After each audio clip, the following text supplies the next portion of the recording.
Good day and welcome, Thomas Jefferson Hour podcast listeners. We're so glad you're here. Thank you for listening. We love this program.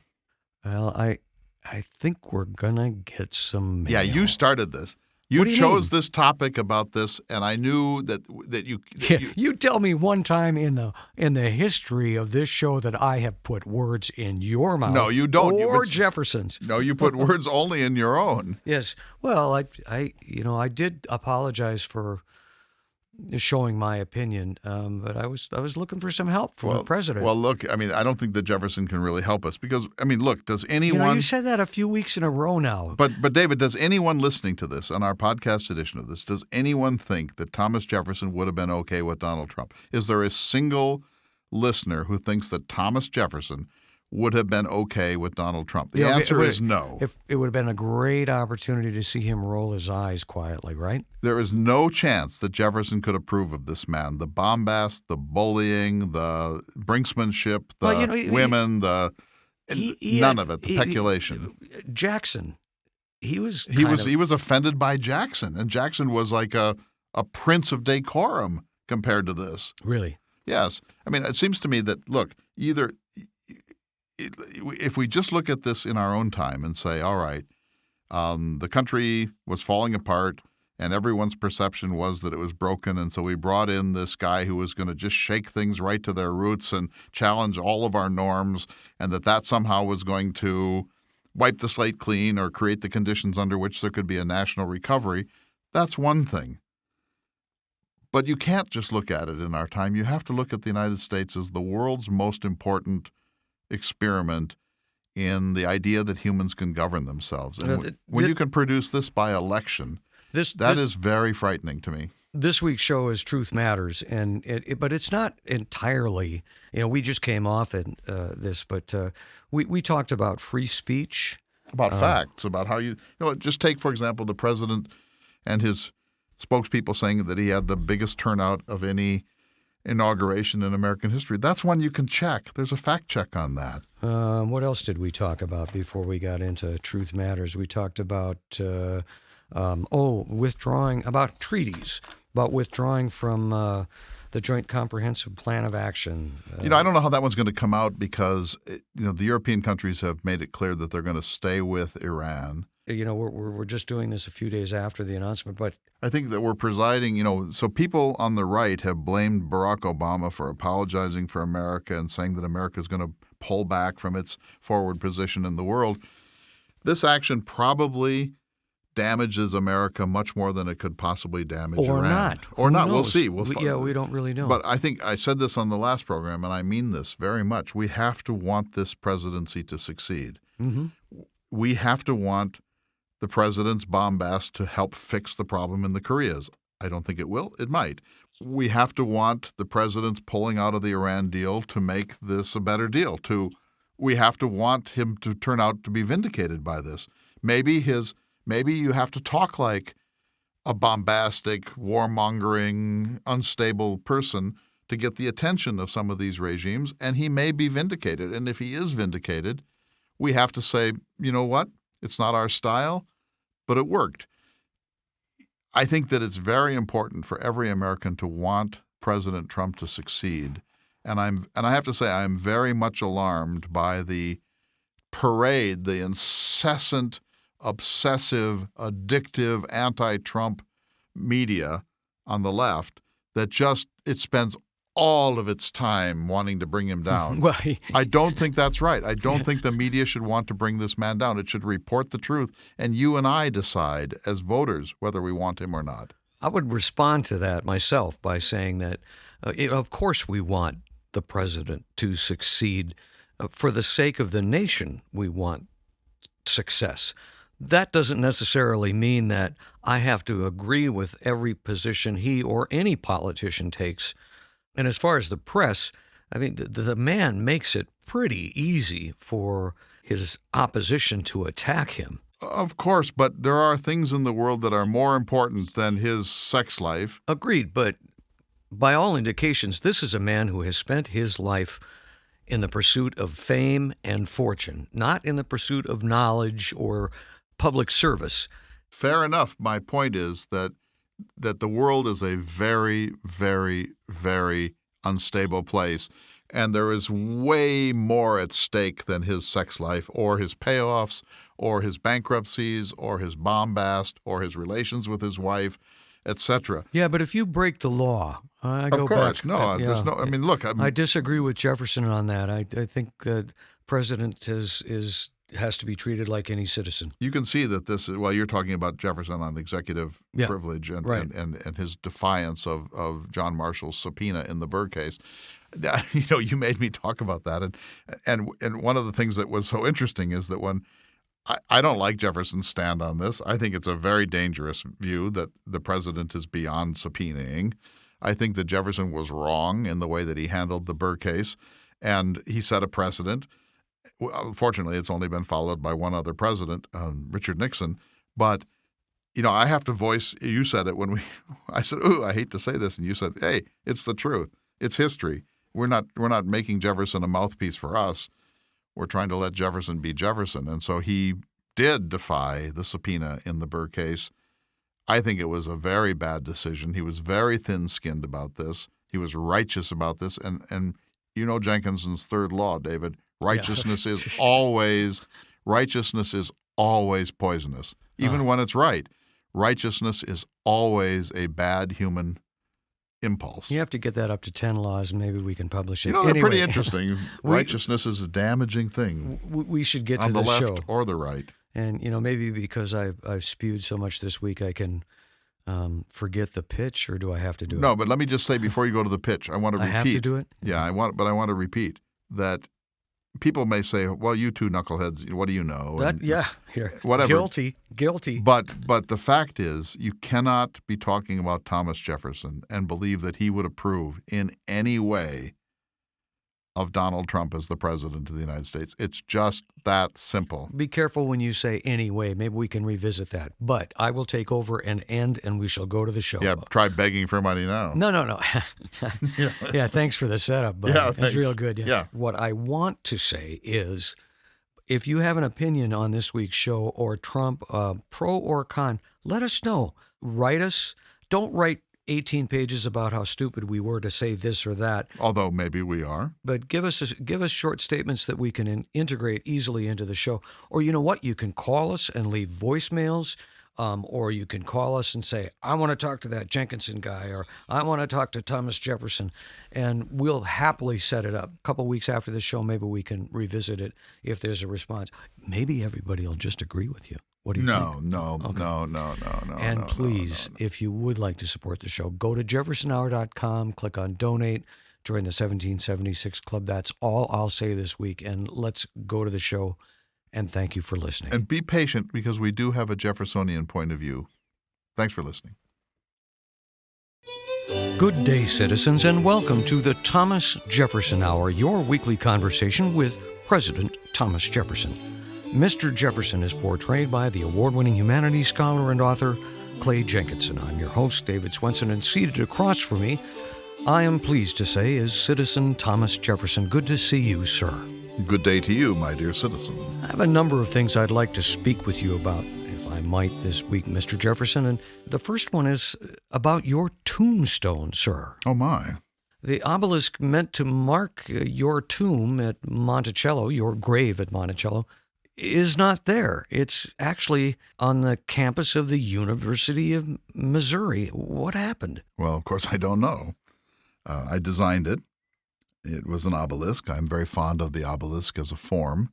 And on it, I wanted to be remembered for three things: the Declaration of Independence, the Virginia Statute for Religious Liberty, and then the University of Virginia at Charlottesville. Those three achievements and none other.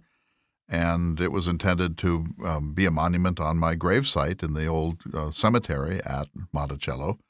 And that's, of course, the last that I ever heard of it. But I do know, in retrospect, that when Monticello was run down and in danger of being lost, that the University of Missouri acquired my tombstone, transported it from Virginia out to the frontier, and I'm told that the University of Missouri at Columbia is the first public university in the Louisiana Purchase. And so there is a sort of point, there is a sort of logic to putting it there, because I was famous for having created the template of American universities, and the first one in the Louisiana Territory, which I bought from Napoleon in 1803, was in Columbia, Missouri, and that's why they wound up with it. Well, I understand that this obelisk wasn't even put to mark your grave until about 7 years after your death, sir. That's correct. And in 1883, your descendants donated it to the University of Missouri. I think one of the reasons they did it was that it was in desperate need of repair, because visitors to your grave would chip parts off of the tombstone for souvenirs, and it needed repair and preservation. Yes, and in fact, chipping things was a very important part of tourism in my time. When John Adams and I went to Stratford-on-Avon in England in 1786, we saw a chair purported to have been Shakespeare's chair, and we each did what every tourist did, was take a little jackknife out and cut off a sliver to take home as a souvenir. You can imagine that the chair would not last very long under that habit. And so this was very often the case in my time, that people would take a little piece of Monticello home with them. And eventually my tombstone became so weathered and also so damaged by this sort of vandalism, if you want to call it that, that it was in pretty poor condition, and it was replaced. There's one, as I understand it, at Monticello today. Yes. Which is a more perfect imitation of the one that was lost. So there are two now. There's the original, which is at the University of Missouri, and then there is the replacement, which is what most people think of as my tombstone, but it is definitely a replacement. So there are two, and the replica is nearly perfect. I would like to suggest that it be repatriated, that the one in Missouri go back to Monticello. When all of this was happening, it was after the Civil War. The South was in a terrible state. I had lost Monticello, as you know. It had been turned into a granary, and it had been pillaged and vandalized in a whole range of ways. It wasn't clear that it would even survive as a structure. But now, as I understand it, it's managed by a splendid nonprofit foundation. They have made it more beautiful than it ever was in my lifetime. The house is in better repair than it ever was. And the graveyard is very well manicured. And it would seem to me, as a matter of historic validity, that the original should now go back to Monticello, and Monticello might wish to give the replica to the University of Missouri at Columbia. An interesting thought. Well, if I get to that part of the world, sir, I will definitely go and take a look at it. I do have a close friend who makes it a habit whenever he goes to Missouri to take a look at it and inspect it, and my understanding is that it's well taken care of, sir. Well, nobody, I think, in American history believed more strongly in the perfectibility of man than I did, and the importance of public education. And when I had retired from the presidency in 1809, I spent the last 17 years of my life in my own beloved Virginia. The last thing that I wanted to achieve was a public university for my state, and I did. I lived to see it open in 1825. It became the template of all public institutions thereafter. The Lawn, the famous academical village, became a sort of model for the campuses of public institutions all over the country. And so it would seem to me, in a way, fitting that the University of Missouri, which was the first public university in the vast Louisiana Territory from which 11 states were carved, would house this. If it were at the University of Nevada or the University of Illinois, it would mean less to me. But having it there in the land that I bought on behalf of the future of human liberty has a kind of sense.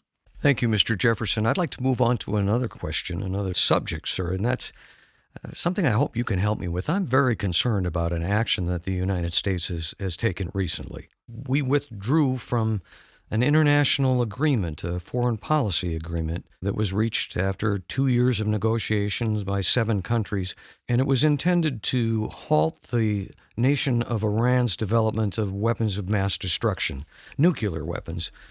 There are many people that are well informed, better informed than I, that will argue convincingly why this agreement is good or it's bad.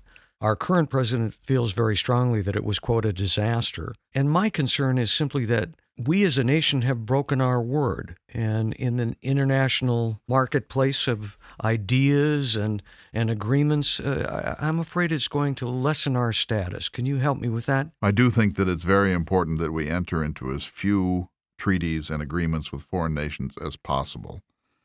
I wanted a small, almost non-existent diplomatic establishment. I'm an isolationist. I believe, in a sense, Fortress America, protected by a 3,000-mile moat from the madness and the havoc and the crimes and wars of the old world. If we do enter into treaties, they have a kind of sacred quality to them, and we should abide by them. If we're faithless, then no one will want to treat with us. If a treaty is only good until we decide that it's no longer useful to us, or we change an administration, or the whims of this executive or that executive turn the country in a new direction, the world will soon despair of our stability and our reliability, and they will go back to the old sort of realpolitik in which nations just do whatever it takes to get advantage in the world, and frequently descend into madness and barbarism and warfare. And so if we believe in treaties, we should be very cautious about entering into them. We should think it through, because one administration will go and another will take its place, and then we ought to try to abide by those treaties as much as we possibly can. Let me give you an example. I entered into a treaty with France in 1803, the Louisiana Purchase Treaty, and we bought 828,000 square miles from Napoleon for about $15.6 million, about 3 cents per acre. It was the greatest land sale in the history of the world. I bought what I called an empire for liberty, such as the world has never previously seen, for 3 cents per acre. And the Federalists, the opposition party led by Colonel Hamilton, criticized the transaction. Hamilton himself said I was wasting public money, that we should have just sent an army to take New Orleans. There were people who thought that I was buying land that we didn't need with funds that we didn't have. A Federalist newspaper laughed at me and said this was the wildest chimera of a moonstruck brain, and so on. Well, what if in the election of 1804 I had been replaced by Colonel Hamilton and he had repudiated the treaty, which he might well have done? You can't have a nation that works that way. There has to be some sense that, just as in the judicial system, once a decision has been made, it's called stare decisis. In other words, the decision has been made, and then there is a propensity to remain with that decision and not simply turn it around at whim. That there's a kind of a momentum and a stature, a gravitas to any Supreme Court decision, and that it in a sense it creates a finalized legal resolution of those issues. And similarly, a treaty once entered into should have a kind of gravitas and monumentality about it, and should not be something that's routinely bandied about in the next presidential election. During my time, Mr. Jefferson, a clear majority of Americans agree with you, and they believe that we should uphold this agreement. However, the National Security Advisor says that any nation reserves the right to correct a past mistake. You've just given us an example from your time. How do we reconcile this? Well, I think that in a republic like ours, what you'd call it a democracy, that elections do actually matter. And so if you have someone who says, when I become president, I'm going to repudiate the Louisiana Purchase Treaty, and then he's elected to the presidency, in some sense the people have endorsed that, because he made it clear before he became president what he would do if Hamilton had said, you elect me, I will tear up the Louisiana Purchase Treaty on day one and renegotiate it so we get it free, or we get more land or something. And the people then go to the polls and elect that person to the presidency. In a sense, they have endorsed that policy decision. And I think that the will of the people matters in a republic like ours, and presidential elections have an importance, a significance that may govern some of this. So while on the one hand I believe in the continuity of our treaty-making powers, we do change our executive, or we have the theory to change it once every 4 years. Mr. President, help me. Am I overreacting to my worry about what the rest of the world thinks about us and whether or not we're trustworthy, or am I justified? I think your worry is justified, sir. It seems to me that in your time, the world looks to the United States as the most stable, the most important, the most influential nation in the world. And if the United States is perceived by its allies or its enemies as being unstable, not having continuity in its pronouncements, not being faithful and reliable in its international agreements, that can only damage the United States. Thank you very much, Mr. Jefferson. I'll invite our listeners to send in questions on this subject to you as well. Thank you very much. Right now, we're going to take a short break, but we'll be back in just a moment. You're listening to the Thomas Jefferson Hour.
Welcome back to the Thomas Jefferson Hour, your weekly conversation with President Thomas Jefferson. Welcome back, Mr. President. Thank you, citizen. We talked in the previous segment about treaties and how important they are, and I'd like to ask you now, sir, about free speech. It would seem the last couple of years that free speech has been sort of under assault in America. If true, that would be a disaster. You know, the very basis of an enlightened society is an unlimited exchange of ideas. And in any unlimited and free exchange of ideas, there will be good ideas and bad ideas. There will be truths and there will be nonsense. There will be science and there will be superstition. There will be views that are objective and views that are openly prejudiced or partisan. But the idea, which was very central to the notion of the Enlightenment, is that in a free exchange of ideas, the good ideas will drive out the bad ones. The truth will prevail, as I put it in one of my pronouncements, when left to itself. As long as truth can combat error, I trust the free marketplace of ideas. And the minute government begins to despair of that, or to choose sides, or to persecute certain ideas, but to embrace other ones, then government becomes the problem. So we need essentially unlimited freedom of the press and essentially unlimited freedom of opinion and ideas. I will say, believe in some restraints on the press when it is maliciously publishing false facts to damage human character. But that has to be demonstrably false and demonstrably intended to malign. Then I think there must be some legal remedy, but that would be the only case in which I would want to limit free speech. Mr. Jefferson, what's happened during my time, and I find this very disturbing, is that again, an example would be if a news report is shared and a person finds it very disagreeable, they're apt to just say, well, that's fake news. There's no room for discussion or thought or exchange of ideas. It's just fake news done. Or an idea that is disagreeable to some may be dismissed as just politically correct behavior. I find this trend very disturbing. Well, it should disturb anyone. This, by the way, is not something unique to your own time. As long as people have had minds, have had individual characters, have lived in societies where curiosity could satisfy itself, there have been disagreements not only about policy, but disagreements about facts. But one of the One of the great hallmarks of the Enlightenment was the idea that there are objective truths. So let's say that I declare to the American people that the population of Virginia is 100 million. Thanks to our census, it's possible to know that that's not true at all, that the population of Virginia in my time was, let's say, 1 million. And so that's a fact. That's not something that you can fudge. Somebody might pretend that an untruth is, in fact, based on evidence, but since we have the capacity to check, to look up facts, to test pronouncements against the actual evidence, to use science and reason as our oracle, it should be possible to ascertain that which is true and that which is what you're calling fake news or something that is not factual. So there will always be instances when one person asserts a certain opinion and another person denies it, and they can't come to terms. That they're not talking about things based in evidence. They're talking about perceptions or politics or outlooks. Then you just have to let the people sort it out. But in most cases, you can determine the number of acre feet in a lake, the flow of a river, the number of rainy days at Monticello, and the number of rainy days at Fort Mandan up in Lewis and Clark's Dakota. These are measurable things. These are things that are capable of being pinned down with actual data. And where that is the case, there can be no real debate.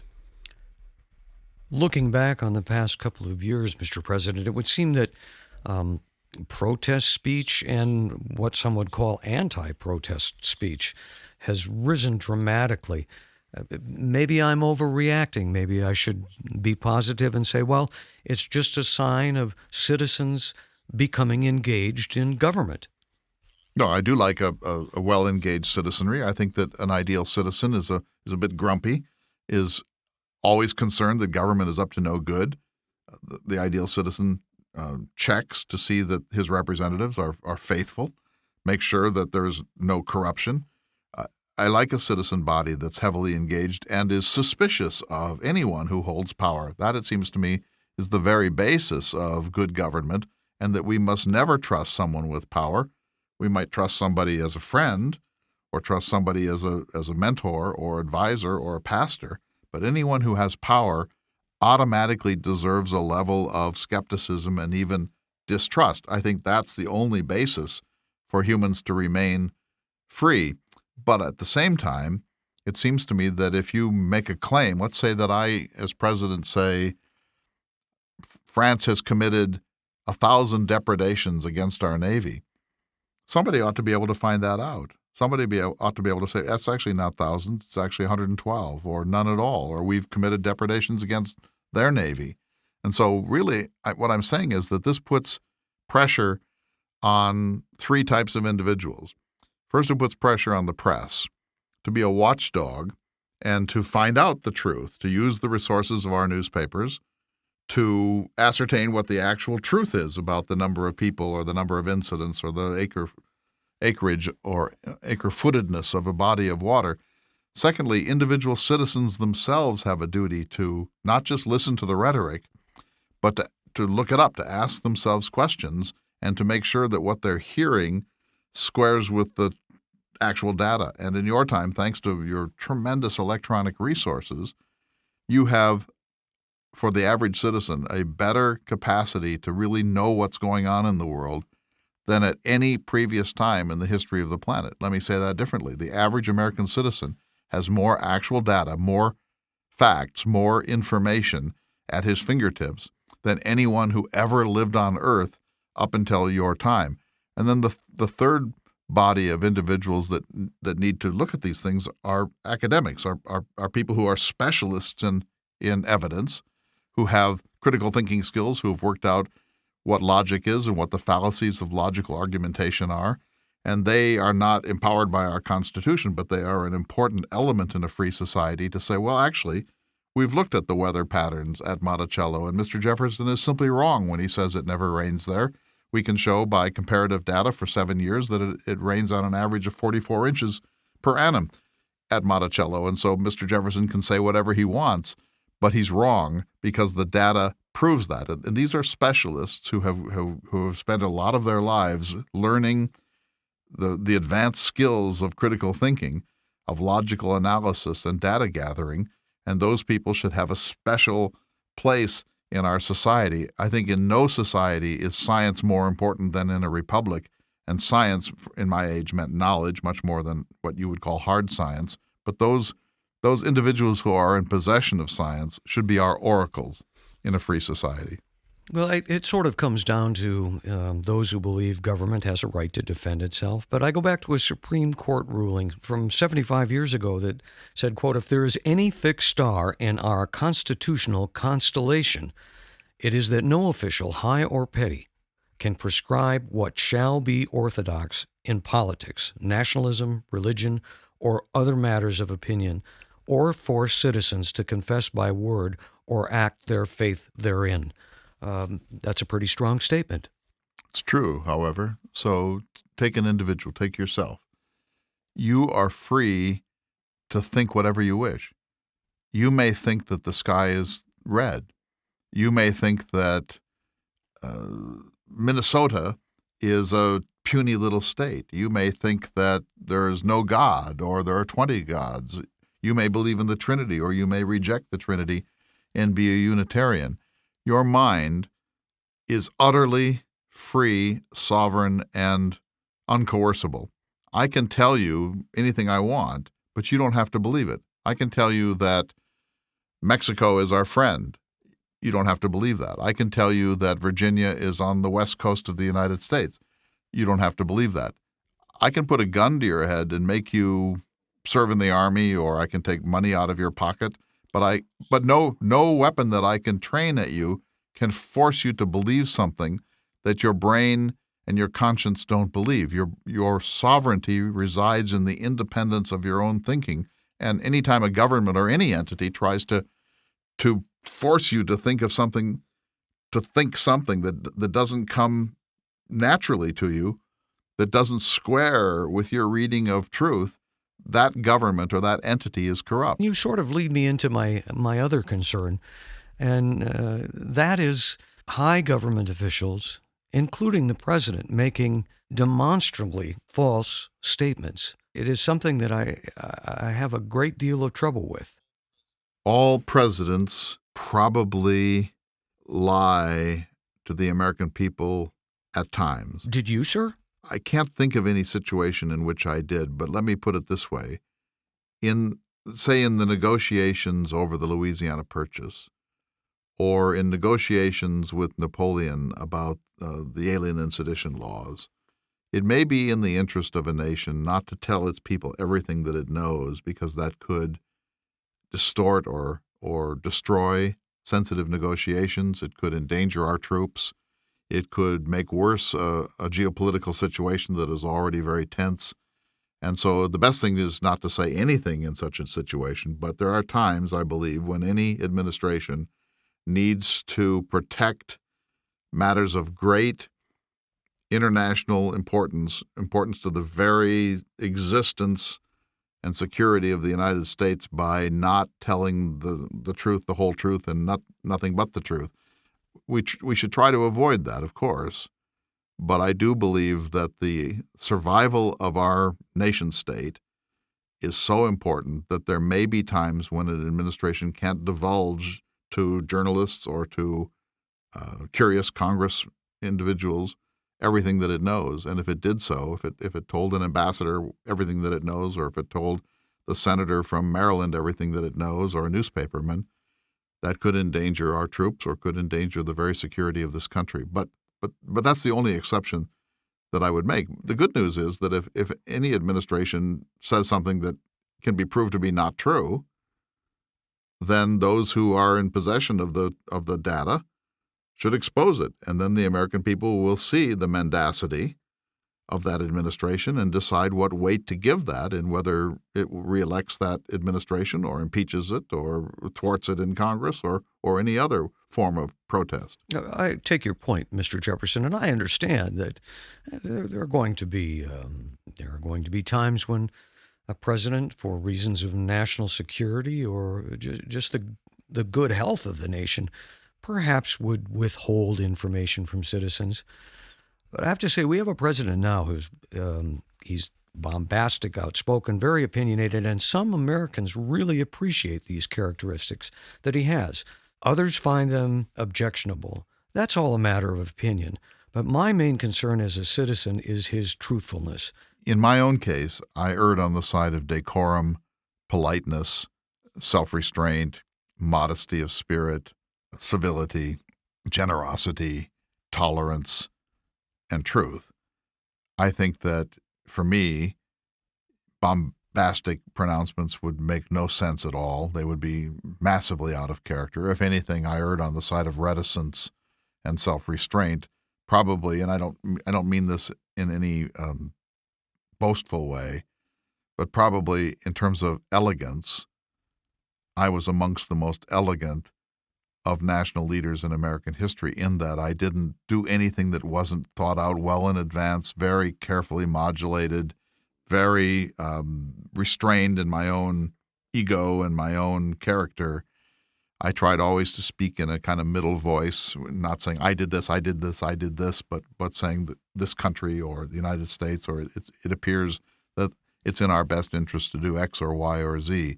So my own style was precisely the opposite of what you're describing in your current president. I was the most mild-mannered of men. Probably the only more mild-mannered president that I can name would be James Madison, who was a naturally much shyer man than I. I was shy myself, but not at his level of self-deference. I think that that's important, and I think that the president should show that kind of civil, restrained deportment, and here's why. The people are sovereign. In a pure democracy, the people would choose everything. They would vote on everything. They would vote on tax policy. They would vote on health policy. They would vote on questions of war and peace. They would vote on boundary disputes. They would vote on tariffs. We don't have a pure democracy. We're a republic. And in a republic, the people send their representatives on their behalf to bodies of legislation. And so you have your county commissioner or your mayor or your city council. You have your state legislature. You have your U.S. senator, your congressman, and of course you have the president of the United States. All of those representatives are truly meant to represent the will of the people. And the people can only sort out what they want from government if they know the truth. If their leaders are distorting the truth and telling them things that are not, things that are either lies or distortions, then the people don't have the information they need to make vital decisions about their own destiny. We're not children. We don't need to be treated like children. We're adults. We deserve the truth, and we can stand the truth. And when we know the truth, whether it is a happy truth or an upsetting one, then we can make responsible decisions about our destiny. But if someone is just telling us lies or feeding us myths or giving us bromides that have no harmony, no resonance with the actual facts on the ground, then the people have been effectively disenfranchised, and they're not able to make decisions about something as critical as their own destiny as individuals or their destiny as members of the entity, the United States of America. And so truth matters. And any politician who is caught telling untruths should be retired to private life. But here's the paradox. If, as you say, the people in your time, or many of them, like this quality in their president, and they voted that person into power knowing that that was the sort of individual he was, and the public opinion polls show that they still support him, one has to accept that. I mean, you want a higher standard for a republic, but if the people stand by such an individual, then it's unfortunately the case that you must put up with it, whether you like it or not. Understood, Mr. Jefferson. But in conclusion, I would say that a respected news organization has kept account and says that our current president has made over 3,000 false or misleading statements. I have trouble reconciling this. Not that my opinion matters, but there are others who like it. It's his leadership style. It's a sense of rebellion. If this is true, if this is an accurate reading of the lies or the falsehoods that have been promulgated by the current president of the United States, then you would expect the people to repudiate that and to retire him as soon as possible into private life. If the people are okay with that, then that says more about the people than it does about the incumbent. In other words, the people have to be the final vigilant watchdog of their own interests. And if they are willing to permit a bombastic person who tells falsehoods on a routine basis, then that really says that the republic that I and the other founding fathers tried to create for you is long since over, and you're in some post-Republican state. I don't know how I would describe it, but it doesn't sound good if you are, as a people, willing to put up with a president who doesn't tell the truth. Thank you very much, Mr. Jefferson. You're most welcome, sir. And I would invite our listeners to go to jeffersonhour.com and share your thoughts and comments. Right now, we're going to take a short break, but we'll be back in just a moment. You're listening to The Thomas Jefferson Hour.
Welcome back to the Thomas Jefferson Hour, your weekly conversation with President Thomas Jefferson. Now we shall have our weekly conversation with the gentleman who portrays President Thomas Jefferson, Mr. Clay Jenkinson. And before I hand it over to you, I kind of feel like I ought to apologize a little bit because I did something I try not to do, which is interject a bit of my own concern into my questions for President Thomas Jefferson, but he, being the gentleman he was, answered them all. You know, I feel the same way, David, the semi-permanent guest host of the Thomas Jefferson Hour. I'm always glad to be with you here.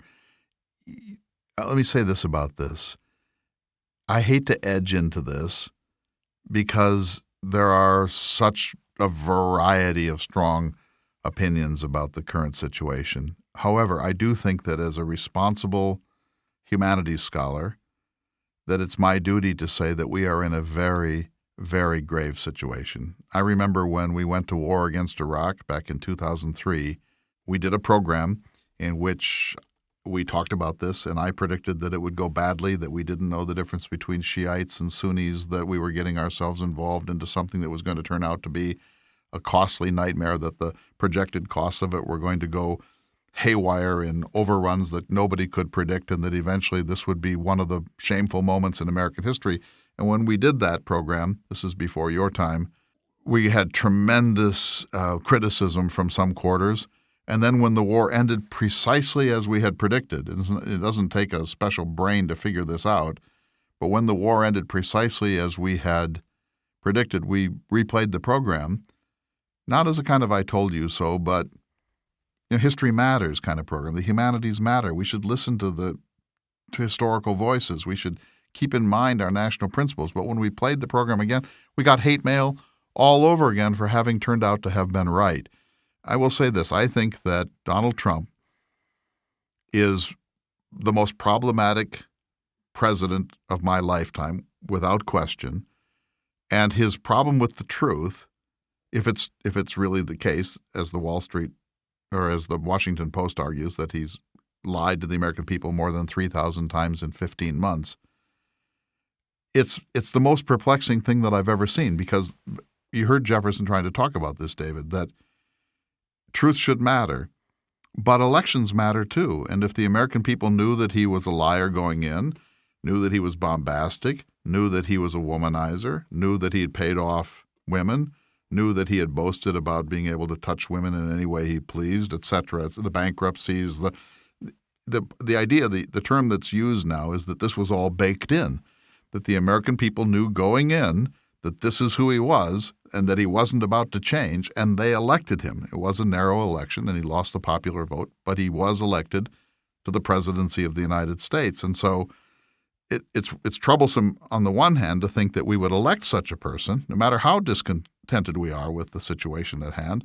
It's even more appalling to me that now that we know that his presidency is characterized by not only mendacity but forms of corruption, and the EPA had Scott Pruitt, unprecedented in the history of this country.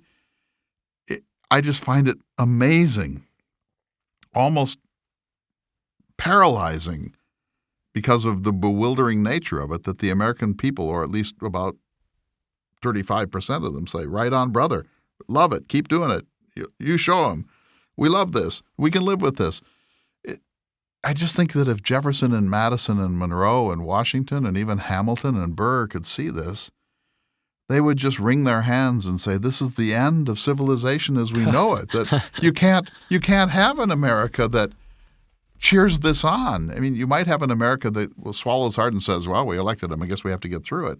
But you can't have an America which cheers this on. And I hasten to say that only a significant minority of American people are cheerleading, but it is still tens of millions of people who say, right on, brother, every time he does this. So I don't know what to make of it, but I do think we couldn't be the Thomas Jefferson hour, committed to enlightenment and committed to small r Republican values for America, without addressing this from time to time. I absolutely agree with you. And for my own part, I do my best to find people with different political viewpoints than my own, to have civil discussions and try to understand other viewpoints. And I've had some success with that. But I do believe, and I think current events bear this out, that when it comes to politics, government leadership, experience does matter. I'm with you. I understand why people were fed up. I understand why they wanted someone to come in and shake things up. I understand why they like bombast. I understand they like the bullying of the news organizations and the dismantling of what they call the deep state. All of that I can understand. What I can't understand is how you can't see through some portion of the massive duplicity that is the current president. I don't think you get to pick and choose. You take it all or you take none of it, and that may be part of the the argument. How can you love this country, love our Constitution, love the Founding Fathers? We could go on and on and on. Any one of whom would be rolling over in his grave. How can you love all of that and want the country to be better and want someone who will abuse war veterans? I don't get it. We shall not settle this week. Or ever. Well, perhaps. But right now, sir, it is time for this week's Jefferson Watch. Thank you, David. When I heard a few weeks ago that a new biography of Meriwether Lewis has been published by the University of Pennsylvania Press, I immediately ordered it.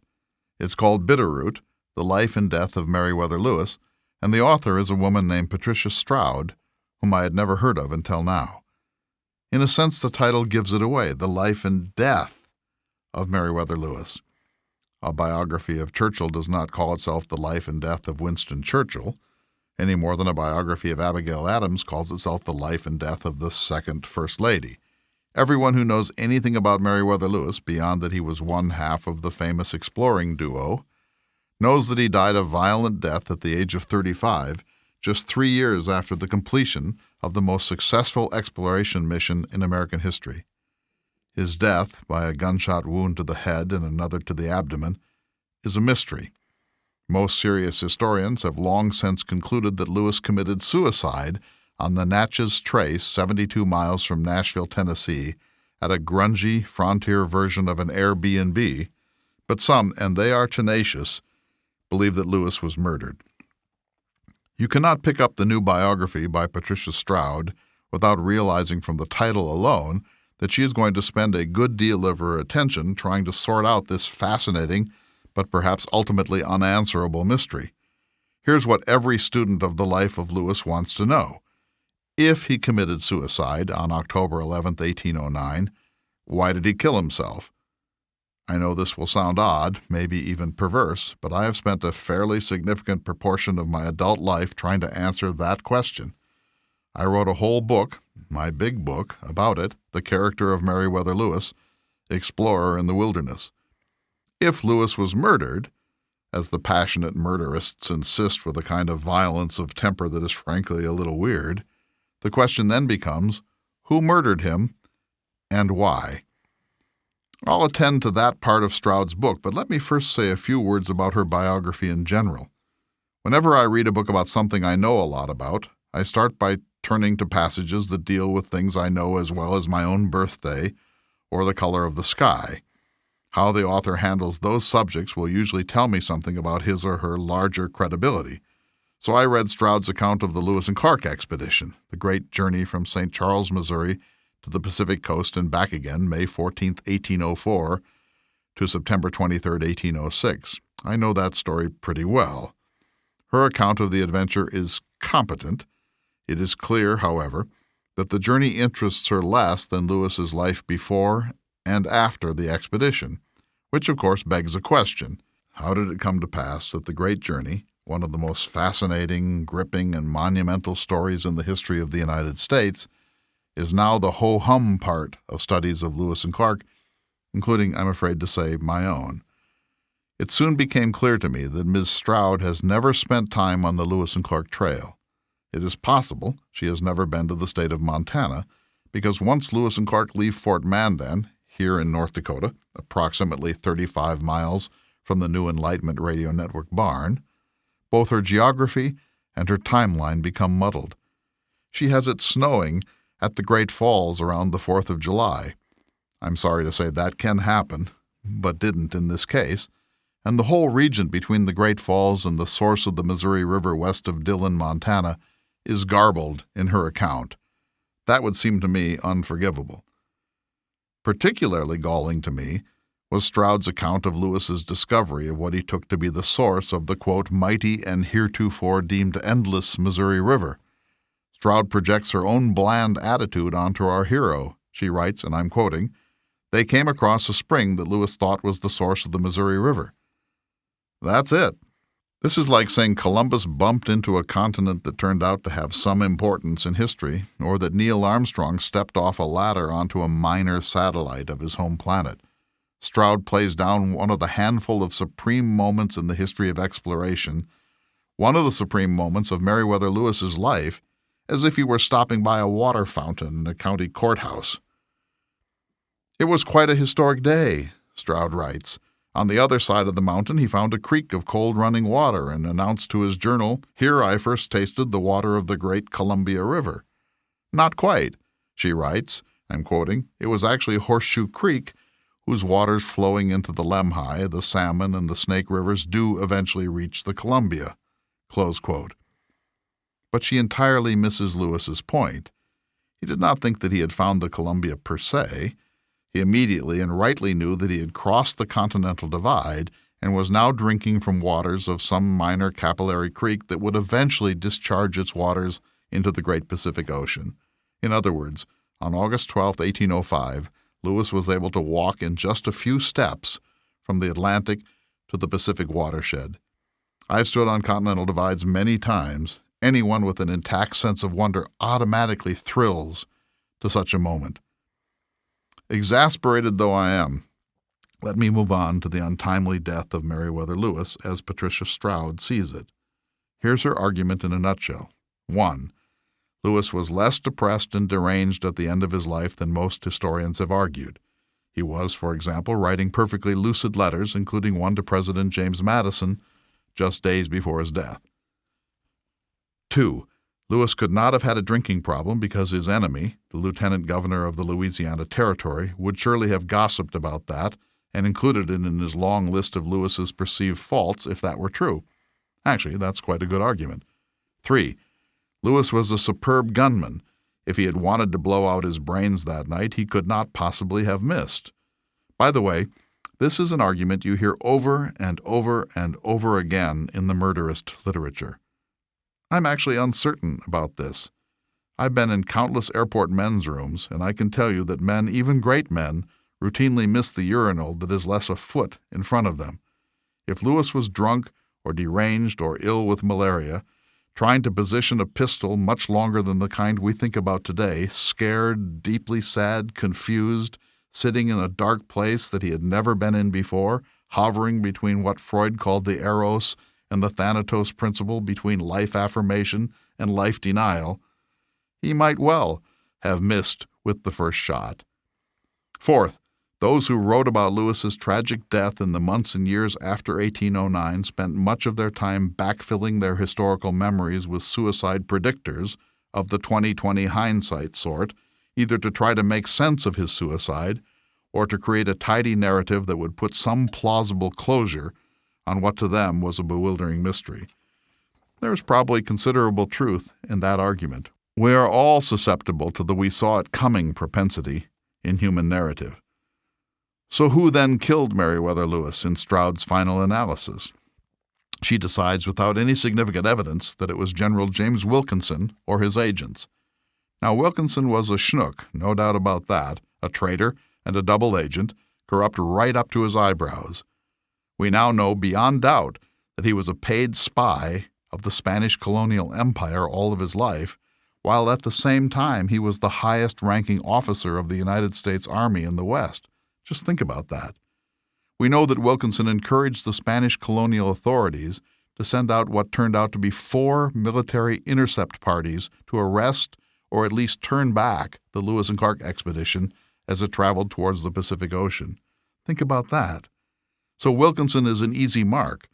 Stroud's argument is that Lewis was going to denounce General Wilkinson when he got to Monticello or Washington, D.C., to bring the notorious traitor and larcenist down, and that perhaps he had papers in his trunks that proved Wilkinson's guilt, including in the notorious Burr conspiracy. That all might be true, though I doubt it. By 1809, everyone knew that Wilkinson was a bad man and a traitor, even former President Jefferson, so it is unlikely that Wilkinson would have regarded Lewis as a special threat. If Lewis had denounced Wilkinson in official circles in Washington, D.C., it would not have been the first or the last time, and Wilkinson was one of the great survivors in the history of American chicanery. But it is possible that Wilkinson wanted Lewis dead. Fingering Wilkinson is a bit like blaming Barack Obama for everything that went wrong in the world between 2008 and 2016, or blaming all the ills of the Soviet Union on Joseph Stalin. Easy, vague, and not very convincing. That's the problem, my friends. It's easier to try to poke holes in the suicide theory, after all there was no witnesses and Lewis was a superb marksman, than to create even a minimally plausible case for murder, or to identify possible murderers. Nominees have included highway robbers, the owner of the inn, Robert Grinder, Lewis's free black servant Pernier, his traveling companion James Neely, even secret agents working on behalf of Thomas Jefferson himself. My friend John Geiss of Mississippi, one of the leading murderists, once wrote a long essay of 32 pages outlining the 40 specific problems with the suicide theory. His essay, which was entitled Why Not Homicide, summarized all the usual arguments, though he never mentions General Wilkinson, plus some gems like this: the phases of the moon on that occasion and the local weather, the chinking of the cabin in which Lewis was slumped after the shooting. Only on the last page of his essay does Mr. Geiss turn from his heroic attempt to undermine the suicide story to his own theory of who then murdered Meriwether Lewis. And this is what he concludes. I don't know, someone, maybe a highway robber. Okay, well, that settles it.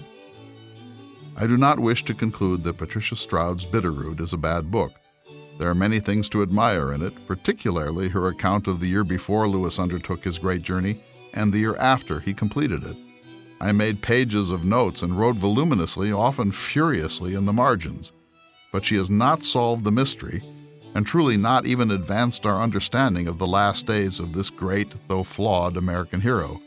And in the course of her 371 pages, she gives our friend Jefferson a good deal of thumping, which, as you know, is one of the easiest and laziest habits of the historiography of our time. I'm Clay Jenkinson. We'll see you next week for another exciting edition of the Thomas Jefferson Hour.